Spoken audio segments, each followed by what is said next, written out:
Terima Oke, kasih. suaranya apakah sudah jelas? Jelas jelas. Oke, terima kasih atas kesempatannya. Sebelumnya mohon maaf ya kalau misalnya gambarnya di sini buat teman-teman yang nonton di YouTube mungkin ketika nanti lihat saya gambarnya mungkin agak kurang jelas atau bagaimana. Disclaimer dulu, mohon maaf karena saya posisinya sendirian dan tidak ada orang awas di sini, jadi mohon maaf kalau misalnya agak kurang lurus di gambar gitu ya. Baik, bismillahirrahmanirrahim. Assalamualaikum warahmatullahi wabarakatuh. Shalom, Om Waalaikumsalam. Swastiastu, Namo Buddhaya, salam kebajikan. Yang terhormat Ketua Organisasi Garuda Nusantara Jawa Barat, Gantara Jabar. Yang terhormat Ketua Pelaksana Sosialisasi Perguruan Tinggi 2023 beserta jajarannya. Yang saya hormati Bapak Ibu guru yang mungkin telah hadir, baik yang secara offline maupun secara online, dan seluruh hadirin yang saya cintai dan saya banggakan. Sebelumnya mungkin boleh saya perkenalan terlebih dahulu karena mungkin teman-teman dan Bapak Ibu guru ada yang belum mengenal saya. Jadi nama saya Ade Yayang Latifah, saya bisa dipanggil Latifah. Saya lahir di Majalengka ya pada tahun 2001. Saya tunanetra low vision jarak dekat sejak lahir dan saat ini saya menempuh pendidikan di Universitas Pamulang yang biasa disingkat Unpam di Fakultas Sastra dan program studinya Sastra Indonesia dan shiftnya reguler B malam. Untuk moto hidupnya adalah bahagia itu ketika kita berada di tengah-tengah orang yang mencintai kita dan kita cintai gitu ya. Oke, mungkin sebelumnya ada yang sudah tahu apakah itu beasiswa adik difabel. Nah, tadi kan udah disampaikan ya sama Kak Dimas, ada Kak Maurinta juga yang mendapatkan beasiswa LPDP. Nah, untuk beasiswa LPDP itu memang hanya untuk S2, teman-teman. Jadi, buat adik-adik yang mau masuk di perguruan tinggi S1 itu bisa menggunakan beasiswa adik difabel ya, selain beasiswa KIP. Nah, tapi bedanya beasiswa adik difabel ini, jadi kita harus masuk ke kampusnya dulu. Jadi kalau misalnya teman-teman masuk pakai jalur mandiri atau jalur SBMPTN dan sebagainya, teman-teman harus bayar dulu di awal gitu ya. Nggak bisa langsung dapat beasiswa karena ini adalah beasiswa afirmasi. Eee, di Indonesia ini memang sudah banyak ya beasiswa-beasiswa untuk disabilitas, seperti bidik misi, dan lain sebagainya gitu ya. Dan ada juga, beasiswa-beasiswa lokal juga. Tapi beasiswa adik difabel ini adalah, singkatannya dari beasiswa afirmasi pendidikan tinggi. Adik itu afirmasi pendidikan tinggi gitu. Nah, beasiswa adik difabel ini diselenggarakan atau penyelenggaranya sendiri adalah oleh pemerintah melalui Pusat Layanan Pembiayaan Pendidikan Kementerian Pendidikan, Kebudayaan, Riset, dan Teknologi atau Puslapdik Kemendikbudristek. Jadi beasiswa ini dikelolanya oleh Puslapdik Kemendikbudristek ya teman-teman. Selanjutnya beasiswa beasiswa adik ini, beasiswa afirmasi pendidikan tinggi ini nggak cuman buat disabilitas. Jadi beasiswa adik ini juga eh, bisa diperoleh oleh orang-orang yang berada di daerah 3T, terus orang-orang dari keluarga TKI Malaysia, dan juga orang-orang yang tinggal di Papua. Jadi untuk anak-anak asli Papua juga bisa mengklaim beasiswa ini gitu ya. Terus ketentuan untuk mendapatkan beasiswa ini untuk disabilitas ya, menurut Ruknan di sini subkoordinator adik pada Puslapdik saat sosialisasi adik disabilitas mahasiswa eh, mahasiswa disabilitas yang dapat mengajukan beasiswa adik disabilitas adalah mahasiswa yang memenuhi undang-undang nomor 8 tahun 2016 tentang penyandang disabilitas, yakni setiap orang yang memiliki keterbatasan fisik, intelektual, mental, dan atau sensorik dalam jangka waktu yang lama yang dalam berinteraksi dengan lingkungan dapat mengalami hambatan dan kesulitan untuk berpartisipasi secara penuh dan efektif dengan warga negara lainnya berdasarkan kesamaan hak.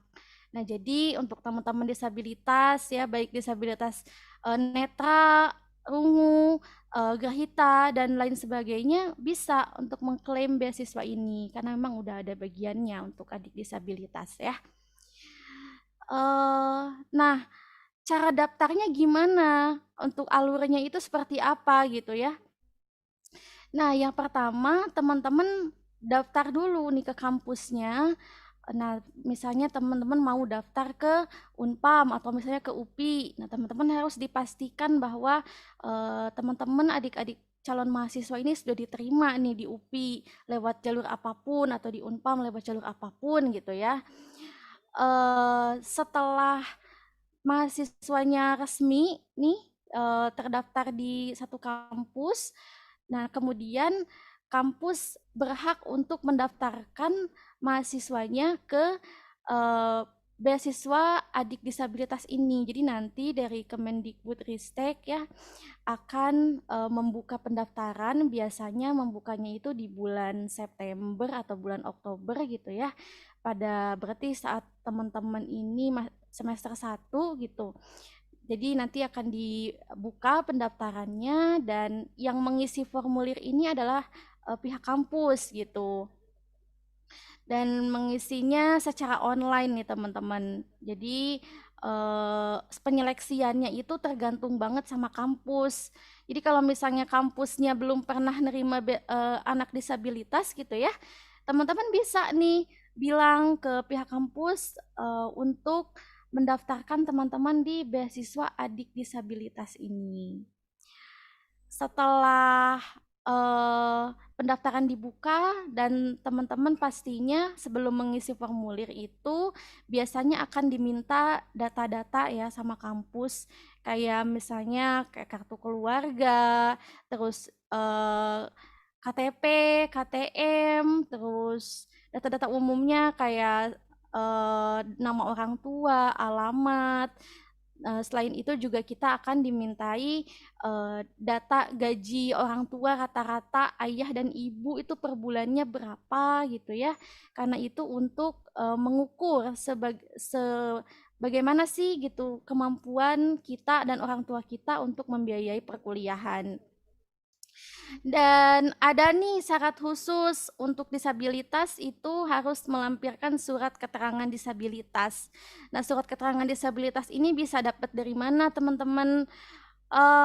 Kalau dulu saya waktu masih kuliah di Uninus ya, kan saya alhamdulillah dapat 2 kali beasiswa adik difabel itu di Uninus dan di Unpam. Dulu waktu di Uninus itu saya diperbolehkan untuk mengisi surat untuk penyandang disabilitas ya itu dari desa itu diperbolehkan. Jadi sebenarnya tergantung kebijakan dari kampus dan kebijakan dari Kemendikbudristeknya sendiri ya teman-teman dari diktinya sendiri karena setiap tahun itu biasanya kebijakannya beda-beda. Nah, kebetulan waktu itu saya diperbolehkan surat keterangan disabilitasnya itu dari desa. Nah, teman-teman juga bisa mendapatkan surat keterangan disabilitas tuh dari sekolah gitu ya. Ini khusus yang sekolah di SLB, dari sekolah, terus bisa juga dari organisasi penyandang disabilitas ya. Kalau untuk tunanetra itu bisa dari Pertuni gitu ya. Eh, Tapi lebih diutamakan lagi nih teman-teman, yang lebih recommended-nya adalah dari rumah sakit atau dokter spesialis gitu ya. Misalnya kalau buat tunanetra ya berarti harus ke dokter mata, dokter spesialis mata. Jadi teman-teman periksa dulu kondisi penglihatannya seperti apa gitu. Jadi itu lebih detail teman-teman. Jadi dijelaskan misalnya di dalam suratnya itu kayak namanya siapa, misalnya namanya Latifah, terus tunanetranya sejak lahir, spesifik penyakit dari ketunanetraannya itu apa gitu ya. Itu akan lebih detail gitu dan akan lebih recommended. Jadi teman-teman alangkah lebih baiknya ke dokter mata, ke dokter spesialis gitu, atau untuk yang disabilitas daksa atau syaraf itu bisa ke ortopedi gitu ya, tergantung disabilitasnya disabilitas apa dulu nih gitu. Dan selain itu juga eh, kemarin waktu saya dapat dari 2022 dari Unpam itu memang saya ke dokter spesialis waktu itu, teman-teman. Nah, setelah itu mahasiswa wajib membuat rekening yang terintegrasi dengan beasiswa adik difabel. Jadi, kita kita akan diminta untuk membuat rekening yang bekerja sama dengan kampus dan juga dengan pembiayaan dana beasiswa ini. Kalau dulu saya waktu masih di Uninus itu kita buatnya bank mandiri ya, rekening mandiri, dan tahun 2021 itu hanya rekening teman-teman. Jadi nggak pakai ATM, nggak bisa pakai mobile banking, dan ngambilnya pun harus sama wali beasiswa ya, biasanya sama orang tua, ayah atau ibu gitu. Tapi tahun 2022 itu ketika saya dapat dari Unpam, alhamdulillah banget peraturannya itu udah nggak terlalu ketat lagi dari Kemendikbudristeknya. Jadi kemarin itu saya dapat rekening plus ATM dan diperbolehkan menggunakan mobile banking, dan rekeningnya itu adalah rekening BRI. Jadi sebelum kuliah nih teman-teman wajib banget ya buat belajar yang namanya mobile banking, buat belajar yang namanya konsep-konsep rekening, konsep ATM itu wajib banget karena nanti akan diperlukan mau beasiswa KIP, mau beasiswa adik disabilitas itu semuanya kita pakai rekening teman-teman buat uang sakunya, buat biaya hidupnya. Jadi supaya teman-teman tuh bisa mandiri, lebih mandiri lagi ya. Nggak mengandalkan siapapun, apalagi yang buat jauh, yang ngekos gitu ya. Nah, jadi ketika saya kemarin mendapatkan rekening dan ATM, itu beasiswanya bisa diambil kapanpun ketika sudah cair gitu teman-teman. Nah, ketika formulir sudah terisi dan kita juga sudah mempunyai rekening, nah kita hanya tinggal menunggu nih teman-teman hasilnya. Biasanya hasilnya keluar di bulan November. Karena pencairan itu biasanya di bulan Desember nih teman-teman.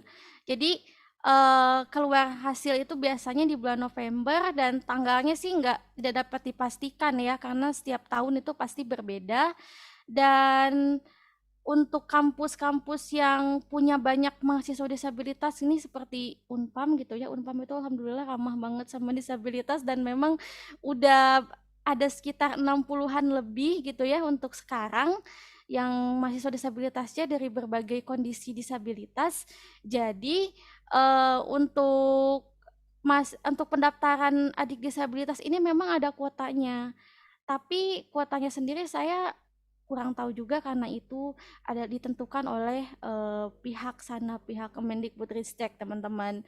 Jadi kalau misalnya teman-teman nih daftar sama mahasiswa disabilitas lain yang ada di kampus yang sama gitu ya, nggak akan semuanya masuk kecuali kalau mungkin disabilitasnya itu sedikit teman-teman. Kemungkinan peluang masuknya itu lebih besar gitu.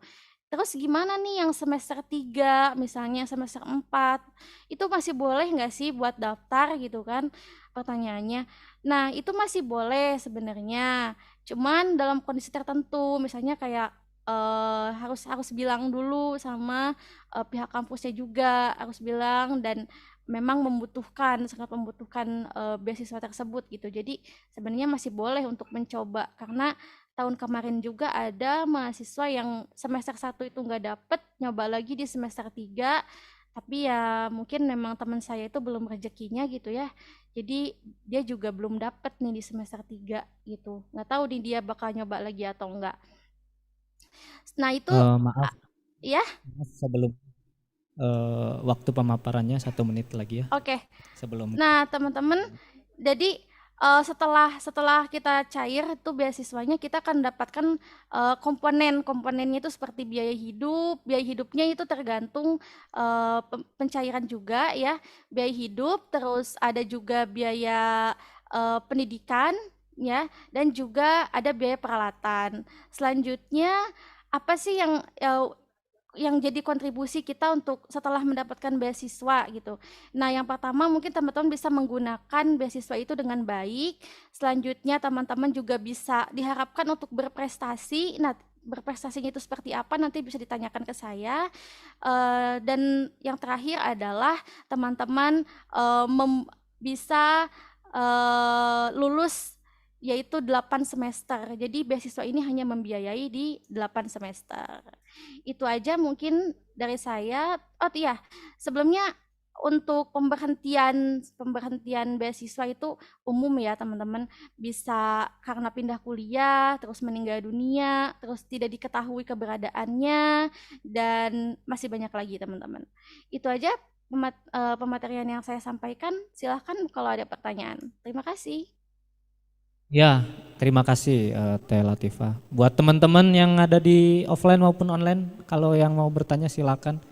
Untuk yang offline minta bantuan untuk dari kakak-kakak volunteer dan juga yang di online.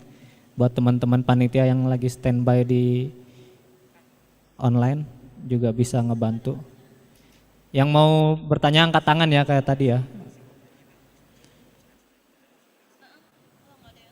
Eh, ayo, ini yang bertanya dapat hadiah katanya umroh. Kata panitia ya, Ayo bukan kata teman-teman, saya. soalnya ini penting banget karena ini beasiswa buat S1 ya Siapa yang sebenarnya. mau dapat beasiswa nih, yang ingin dapat beasiswa, yang pengen melanjutkan, silakan bertanya. Hanya 1 orang nih kesempatannya yang bertanya. Ditunggu selama 1 menit ya. Kalau nggak ada yang bertanya, mungkin nanti Teh Latifah langsung menyimpulkan Oke. dan eh, kami anggap semuanya udah paham dengan apa namanya konsep untuk mendapatkan beasiswa tersebut. Ada yang mau bertanya?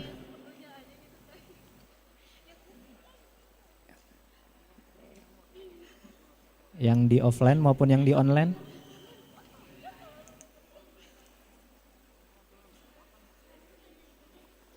Assalamualaikum warahmatullahi Oh ya, ya. wabarakatuh. Waalaikumsalam warahmatullahi Waalaikumsalam wabarakatuh. warahmatullahi wabarakatuh. Saya Deli dari SLBNA Pajajaran Kota Bandung. Saya ingin bertanya, kan di beasiswa ini harus ada surat keterangan disabilitas. Nah, eh, katanya tadi yang lebih rekomen itu eh, surat keterangan disabilitas dari rumah sakit. Nah, yang ingin saya tanyakan adalah eh, formatnya itu apa saja sih gitu, karena kadang kan eh, si dokternya itu nggak tahu gitu apa aja formatnya. Terima kasih. Iya, baik. Izin menjawab ya, Deli. Ya, memang kalau format itu biasanya sudah diberikan ke kampus gitu dari sana, dari pihak pembiayaan beasiswa adik difabel sudah diberikan kepada pihak kampus. Tapi untuk contohnya saya ada, jadi nanti bisa dijapri ke kamu contoh formatnya seperti apa yang punya saya gitu ya. Jadi bisa dipelajari untuk formatnya. Tapi biasanya sih kalau yang kampus yang daftarin karena kan ini kan beasiswa dari afirmasi dari Puslapdik ke kampus gitu. Biasanya udah dikasih tahu nih formatnya seperti apa dan nanti dari kampus yang menyampaikan ke kita gitu.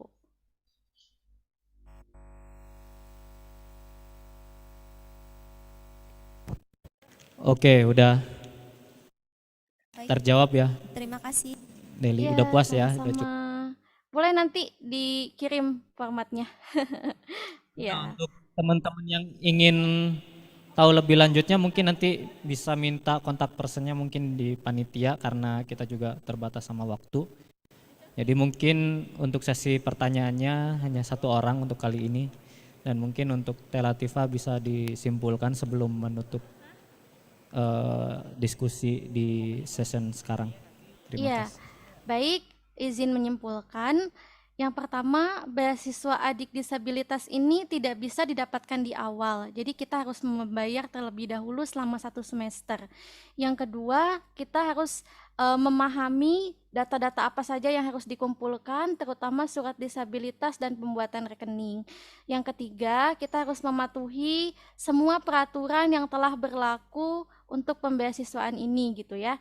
Seperti tadi bagaimana kita untuk selalu menaati semua peraturannya, dan juga kita juga harus lulus tepat waktu, itu yang paling penting karena takutnya akan diberhentikan gitu teman-teman ya. Dan selain itu sih teman-teman diharapkan untuk aktif ke kampus ya, terutama untuk teman-teman yang berkuliah di kampus yang belum ada nih sama sekali disabilitas yang berkuliah di sana. Biar pihak kampus juga teredukasi dan bisa mendaftarkan teman-teman ke beasiswa tersebut. Itu mungkin kesimpulan dari saya. Oke, terima kasih Teh Latifah atas Baik, informasinya. ya. Baik, itu saja mungkin ya. Assalamualaikum warahmatullahi wabarakatuh.